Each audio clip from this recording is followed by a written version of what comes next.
Assalamualaikum warahmatullahi wabarakatuh. Perkenalkan, nama saya Wanda Dwi Putri, NIM 203110160 dari tingkat 3A D3 Keperawatan Padang, akan menjelaskan mengenai bencana, penanggulangan bencana terpadu, triase bencana. Mitigasi bencana merupakan upaya yang dilakukan untuk mengurangi risiko dan dampak yang diakibatkan oleh bencana terhadap masyarakat di kawasan rawan bencana. Contoh kegiatannya antara lain membuat peta wilayah rawan bencana, pembuatan bangunan tahan gempa, penanaman pohon bakau, penghijauan hutan, serta memberikan penyuluhan dan meningkatkan kesadaran masyarakat yang tinggal di wilayah tersebut. Tujuan dari mitigasi ini sendiri yang pertama, meminimalisir adanya korban jiwa akibat bencana. Yang kedua, mengurangi kerugian pada saat terjadinya bahaya di masa mendatang. Yang ketiga, mengurangi risiko kematian dan cedera terhadap penduduk yang mencakup pengurangan kerusakan dan kerugian-kerugian ekonomi yang ditimbulkan terhadap infrastruktur sektor publik. Dan yang keempat, meminimalisir kerugian yang diakibatkan oleh bencana. Yang kelima, meminimalisir kerusakan pada sumber daya alam. Yang keenam, sebagai pedoman pemerintah dalam merencanakan pembangunan di masa depan.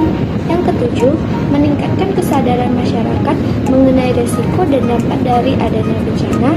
Yang kedelapan, membuat masyarakat merasa lebih nyaman dan juga aman.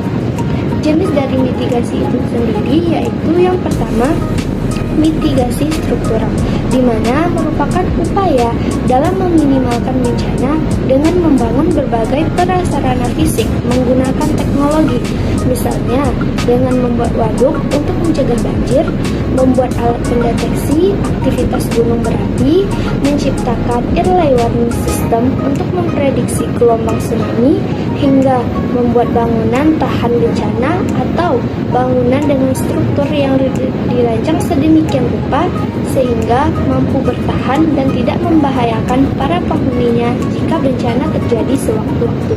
Yang kedua, mitigasi non-struktural, di mana mitigasi non-struktural merupakan suatu upaya dalam mengurangi dampak bencana melalui kebijakan dan peraturan, contohnya Undang-Undang PB atau Undang-Undang Penanggulangan Bencana.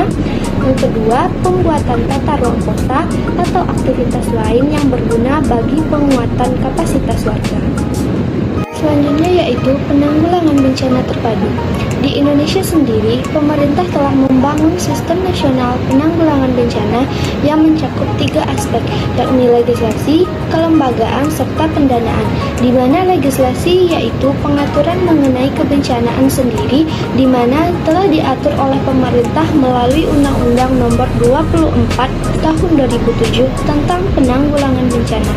Yang kedua ada kelembagaan. Kelembagaan terkait kebencanaan terdiri atas lembaga formal dan non-formal. Secara formal, tanggung jawab penanggulangan bencana berada pada Badan Nasional Penanggulangan Bencana atau BNPB dan Badan Penanggulangan Bencana Daerah atau BPBD.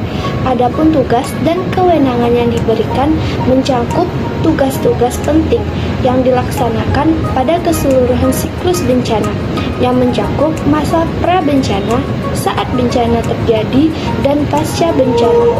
Dari sisi non-formal, forum-forum baik di tingkat nasional dan lokal dibentuk untuk memperkuat penyelenggaraan penanggulangan bencana di Indonesia, di mana di tingkat nasional terbentuk platform nasional atau PLANAS yang terdiri unsur masyarakat sipil, dunia usaha, perguruan tinggi, media, dan lembaga internasional.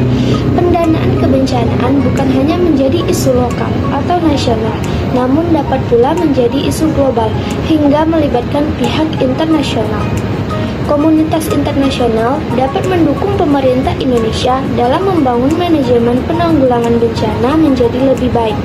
Di sisi lain, kepedulian dan keseriusan pemerintah Indonesia terhadap masalah bencana sangat tinggi dengan dibuktikan dengan penganggaran yang signifikan, khususnya untuk pengurusan utama pengurangan risiko bencana dalam pembangunan.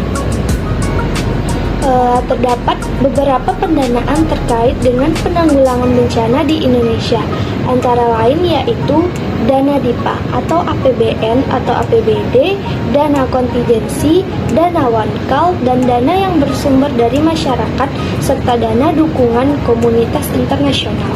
Selanjutnya yaitu triase. Triase adalah tindakan untuk memilah dan mengelompokkan korban berdasarkan barat cedera, kemungkinan untuk hidup, dan keberhasilan tindakan berdasarkan sumber daya yaitu SDM dan sarana yang tersedia.